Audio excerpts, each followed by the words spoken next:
Okay, what is up, everybody? We are back on ICC, and I wanted to take a look at another correspondence game that recently finished over on Chess.com. But of course, we're on ICC to do the analysis. But yeah, again, this was played on Chess.com. So yeah, my opponent in this game was Redstart from England, and yeah, this is a pretty interesting game, pretty interesting opening altogether.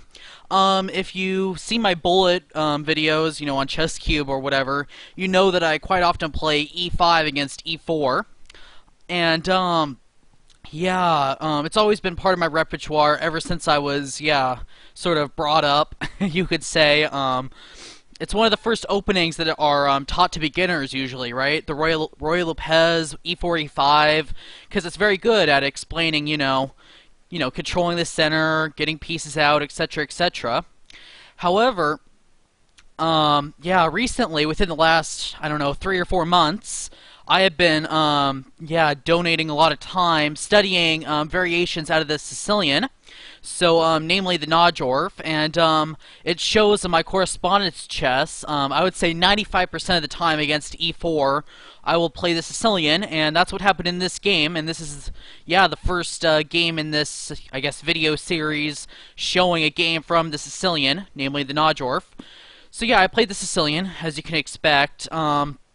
Yeah, so yeah, e5 is still part of my repertoire. I still enjoy it, but sometimes, in over-the-board chess, lower-rated people against e4, e5 will go into, I don't know, like the Four Knights defense, for example, really dry lines in that, or maybe the Italian game with very slow chess, which is all fine for black, but it's not exactly the most exciting stuff ever. And, okay, there's drawish lines against the Sicilian too, but it's a bit more spicy, so to say. It's a bit more, yeah, interesting, bit more life, I guess.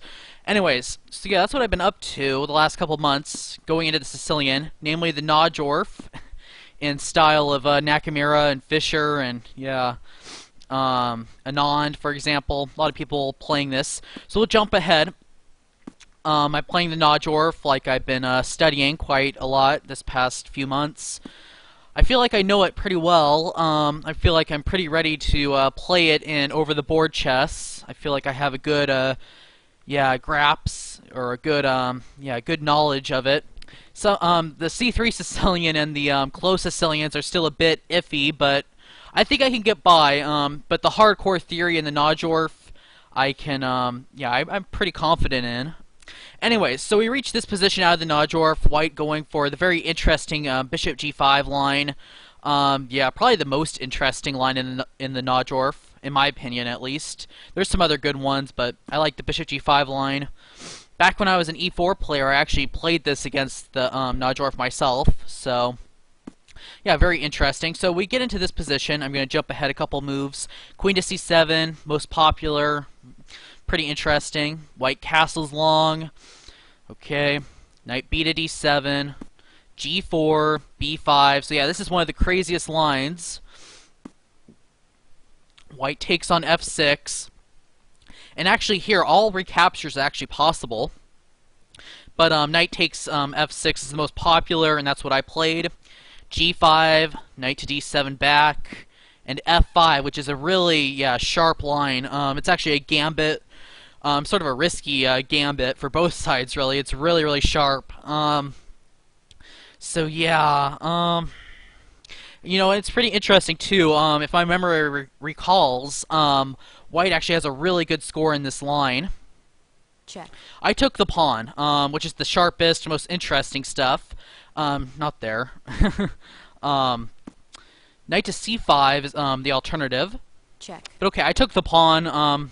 Yeah, I know this line pretty well from studying it.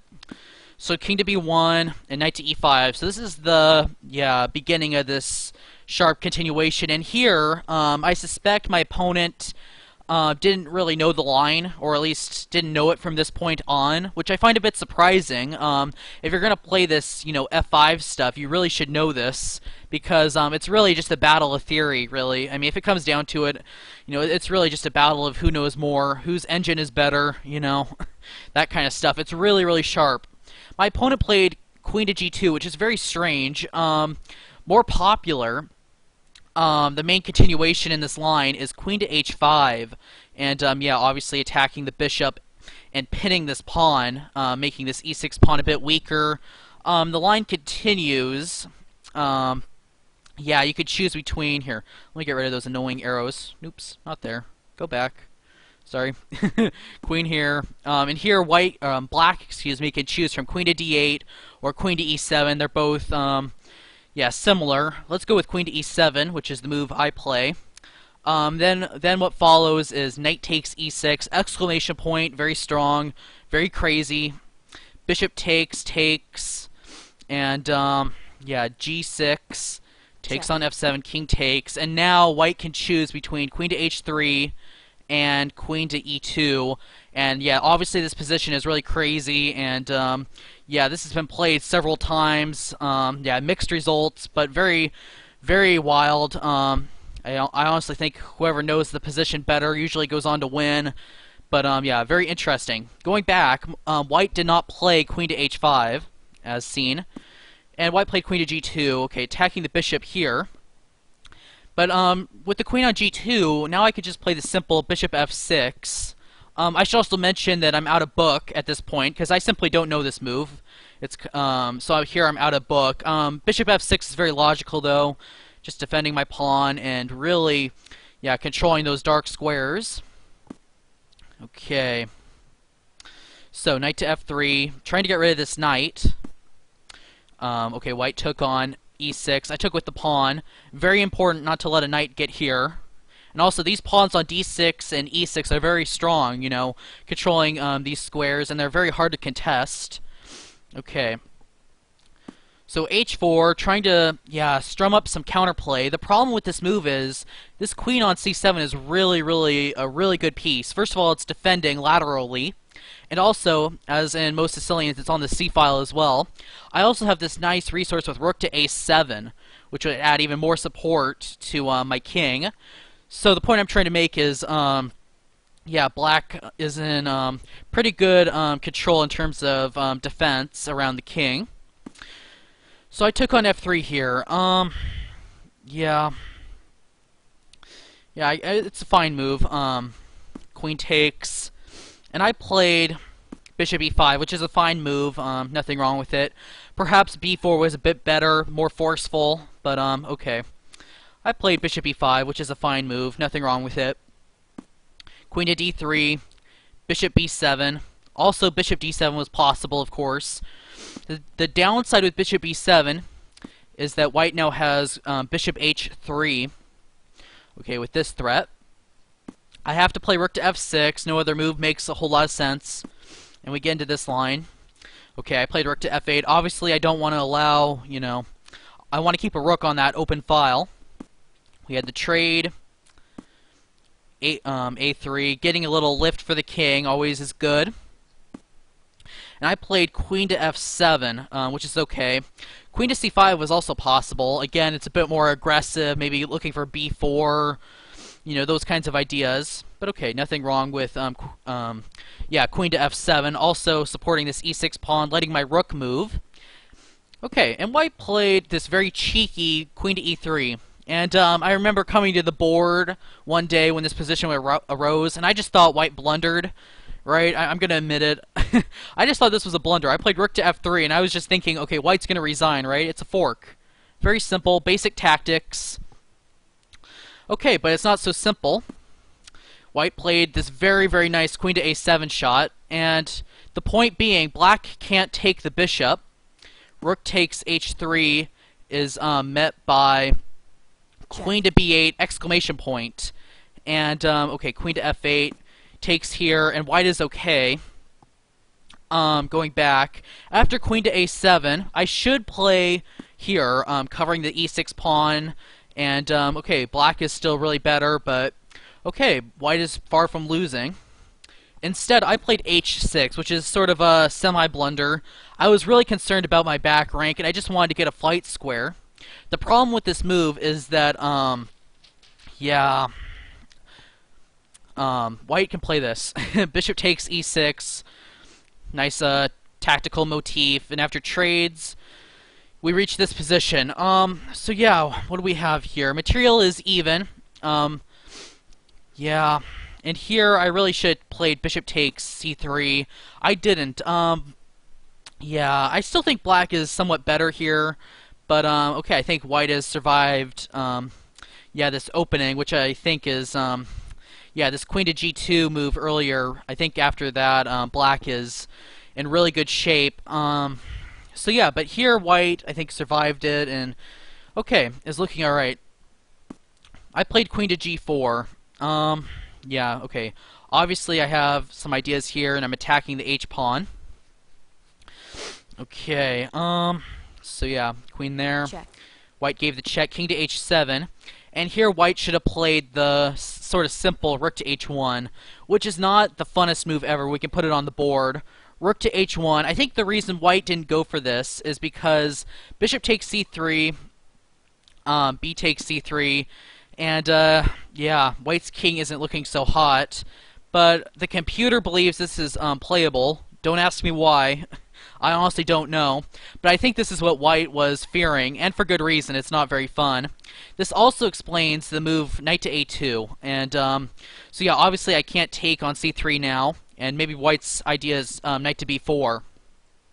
Okay, obviously I took the pawn. Okay, I should.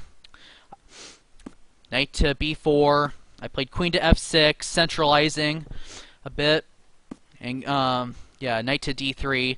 Obviously, white needed to defend, if I could speak English, that b2 pawn. So yeah, a good move, good multi-purpose move. That knight is also very nice on d3. I played rook to f1. Yeah, h5 was a bit better and more to the point. But okay, my idea is very logical. Rook to f1, just trying to get material off. White traded. King to a2, and I went back. Okay. c4, takes. I'm just going to jump ahead a little bit. And I played h5. Announcement.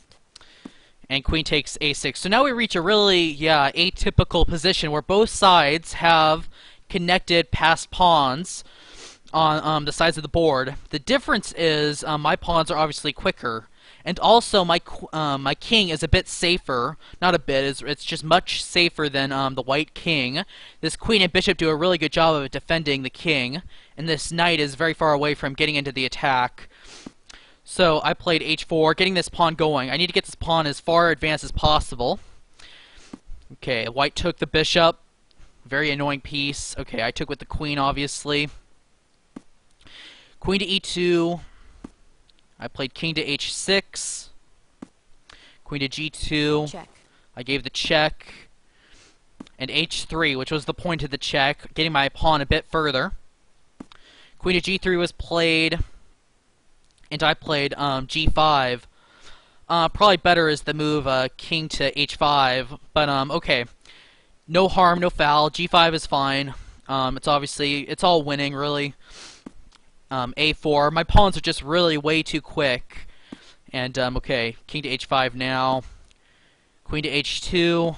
G4. White pinned. Going back a second.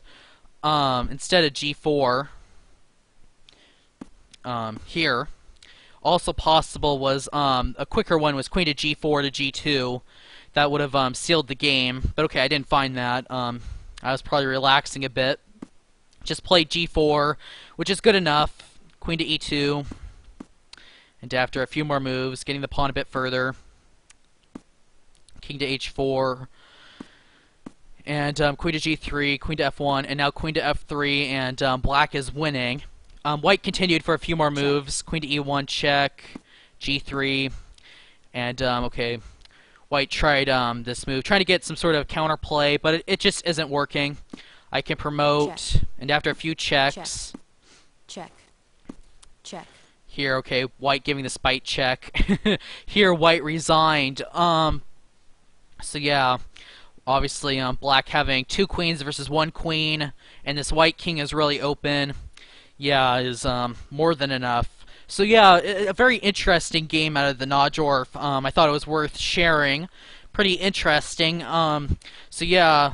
a lot of my games at the moment are featuring almost exclusively the Najdorf, just because I've been studying it a whole lot. And yeah, so yeah, I hope you enjoyed the game, and yeah, I'll see you dudes around. Hope you enjoyed, and peace. Stay classy.